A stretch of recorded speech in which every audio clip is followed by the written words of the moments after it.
नमस्कार। G20 parliamentary speaker summit में मैं आप सभी का 140 करोड़ भारतवासियों की ओर से हार्दिक स्वागत करता हूं। ये समिट एक प्रकार से दुनिया भर की अलग अलग पार्लियामेंट्री प्रैक्टिसेस का महाकुंभ है। आप सभी डेलीगेट्स अलग अलग पार्लियामेंट्स की कार्यशैली के अनुभवी हैं। आपका इतने समृद्ध लोकतांत्रिक अनुभवों के साथ भारत आना हम सभी के लिए बहुत सुखद है। फ्रेंड्स, भारत में ये फेस्टिव सीजन होता है। इन दिनों भारत भर में बहुत सारी फेस्टिव एक्टिविटी चलती रहती है, लेकिन G20 ने इस बार फेस्टिव सीजन के उत्साह को पूरे साल भर बनाए रखा है। हमने पूरे साल G20 के डेलीगेट्स को भारत के अलग अलग शहरों में होस्ट किया। इससे उन शहरों में फेस्टिविटी का माहौल बना रहा। इसके बाद भारत ने मून पर लैंड किया। इसने पूरे देश में सेलिब्रेशन को और बढ़ा दिया। फिर हमने यहां दिल्ली में ही एक सफल G20 समिट को होस्ट किया और अब यहां ये P20 समिट हो रही है। किसी भी देश की सबसे बड़ी ताकत उसके लोग होते हैं, उसके लोगों की इच्छा शक्ति होती है। ये समिट आज लोगों की इस ताकत को भी सेलिब्रेट करने का माध्यम बनी है। साथियों, P20 समिट उस भारत भूमि पर हो रही है जो मदर ऑफ डेमोक्रेसी है, जो दुनिया की सबसे बड़ी डेमोक्रेसी है। दुनिया की विभिन्न पार्लियामेंट्स के प्रतिनिधि के तौर पर आप जानते हैं कि पार्लियामेंट्स डिबेट और डेलिब्रेशंस का महत्वपूर्ण स्थान होती है। हमारे यहां हजारों वर्ष पहले भी डिबेट्स और डेलिब्रेशंस के बहुत ही सटीक उदाहरण है। हमारे करीब 5000 साल से भी पुराने ग्रंथों में, हमारे वेदों में सभाओं और समितियों की बात कही गई है। इनमें एक साथ आकर समाज के हित में सामूहिक निर्णय लिए जाते थे। हमारे सबसे पुराने वेद ऋग्वेद में भी कहा गया है, संगच्छध्वम संवदध्वंसम मनासी जानताम, यानी हम एक साथ चलें, हम एक साथ बोलें और हमारे मन एक हो। हमारे यहां तब भी ग्राम सभाओं में डिबेट के माध्यम से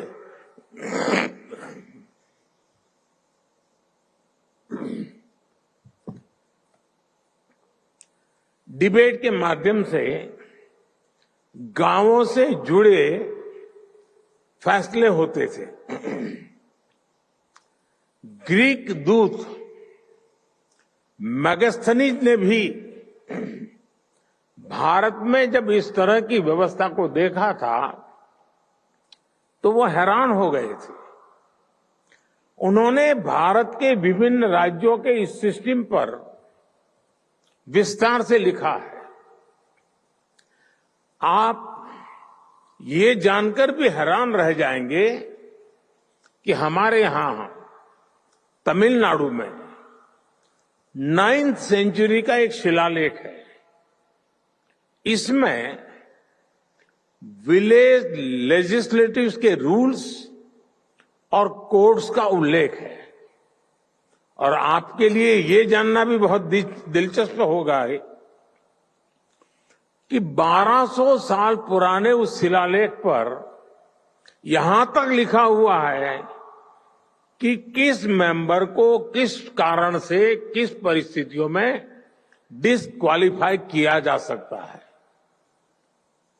ये 1200 साल पहले की बात मैं कर रहा हूं। मैं आपको अनुभव मंटपा के बारे में भी बताना चाहता हूं। मैग्ना कार्टा से भी पहले 12वीं शताब्दी में हमारे यहां अनुभव मंटपा की परंपरा रही है। इसमें भी डिबेट और डिस्कशन को एनकरेज किया जाता था। अनुभव मंटपा में हर वर्ग, हर जाति, हर समुदाय के लोग अपनी बात के लिए वहां आते थे। जगतगुरु बसवेश्वरा की ये देन आज भी भारत को गौरवान्वित करती है। 5000 साल पुराने वेदों से लेकर आज तक की ये यात्रा संसदीय परंपराओं का ये विकास सिर्फ हमारी ही नहीं बल्कि पूरे विश्व की धरोहर है। साथियों, समय के साथ भारत की संसदीय प्रक्रियाओं में निरंतर सुधार हुआ है। ये प्रक्रियाएं और सशक्त हुई है। भारत में हम लोग जनरल इलेक्शंस को सबसे बड़ा पर्व मानते हैं। 1947 में आजादी के मिलने के बाद से अभी तक भारत में 17 जनरल इलेक्शन और 300 से अधिक स्टेट असेंबलीज इलेक्शंस हो चुके हैं। भारत दुनिया का सबसे बड़ा इलेक्शन ही नहीं कराता बल्कि इसमें लोगों का पार्टिसिपेशन भी लगातार बढ़ रहा है। 2019 के जनरल इलेक्शन में देशवासियों ने मेरी पार्टी को लगातार दूसरी बार विजयी बनाया है। 2019 का जनरल इलेक्शन ह्यूमन हिस्ट्री की सबसे बड़ी डेमोक्रेटिक एक्सरसाइज थी। इसमें 60 करोड़ यानी 600 मिलियन से अधिक वोटर्स ने हिस्सा लिया है। आप कल्पना कर सकते हैं तब भारत में 91 करोड़ यानी 910 मिलियन रजिस्टर्ड वोटर्स थे। ये पूरे यूरोप की कुल पॉपुलेशन से भी अधिक है। भारत के कुल रजिस्टर्ड वोटर्स में उसमें से 70% के आसपास का टर्नआउट ये दिखाता है कि भारत में पार्लियामेंट्री प्रैक्टिसेस पर लोगों को कितना ज्यादा भरोसा है और इसमें भी एक इम्पोर्टेंट फैक्टर महिलाओं का सबसे अधिक पार्टिसिपेशन रहा। 2019 के इलेक्शन में भारत की महिलाओं ने रिकॉर्ड संख्या में वोट डाला और साथियों सिर्फ संख्या में ही नहीं बल्कि पॉलिटिकल रिप्रेजेंटेशन के मामले में भी भारत के चुनाव जैसा उदाहरण आपको दुनिया में नहीं मिलेगा। 2019 के जनरल इलेक्शन में 600 से ज्यादा पॉलिटिकल पार्टीज ने हिस्सा लिया था। इन चुनाव में 1 करोड़ यानी 10 मिलियन से ज्यादा गवर्नमेंट एम्प्लॉयज ने इलेक्शन का काम किया था। चुनाव के लिए देश में 1 मिलियन यानी 10 लाख से ज्यादा पोलिंग स्टेशन बनाए गए थे। साथियों, समय के साथ भारत ने इलेक्शन प्रोसेस को आधुनिक टेक्नोलॉजी से भी जोड़ा है। भारत करीब 25 साल से इलेक्ट्रॉनिक वोटिंग मशीन ईवीएम का इस्तेमाल कर रहा है। ईवीएम के उपयोग से हमारे यहां चुनाव में ट्रांसपेरेंसी और चुनाव प्रक्रिया में एफिशिएंसी दोनों बढ़ी है। भारत में वोटों की गिनती शुरू होने के कुछ ही घंटों में चुनाव परिणाम आ जाते हैं। अब मैं आपको एक और आंकड़ा दे रहा हूं। ये सुनकर भी आप चौंक जाएंगे। आपको पता होगा कि अगले साल भारत में फिर एक बार जनरल इलेक्शन होने जा रहा है। इस इलेक्शन में 100 करोड़ वोटर्स यानी 1 बिलियन लोग वोट डालने जा रहे हैं। मैं P20 समिट में आए आप सभी डेलीगेट्स को अगले वर्ष होने वाले जनरल इलेक्शन को देखने के लिए अग्रिम निमंत्रण देता हूं।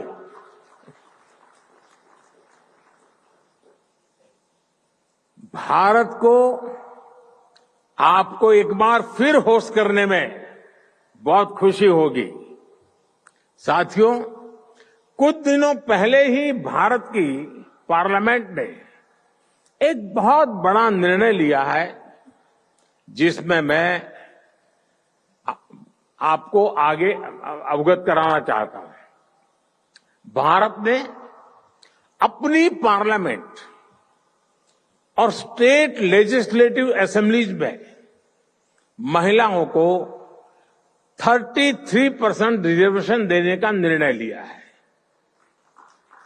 भारत में लोकल सेल्फ गवर्नेंस इंस्टीट्यूशंस में करीब 32 लाख यानी 3 मिलियन से अधिक इलेक्टेड रिप्रेजेंटेटिव्स हैं।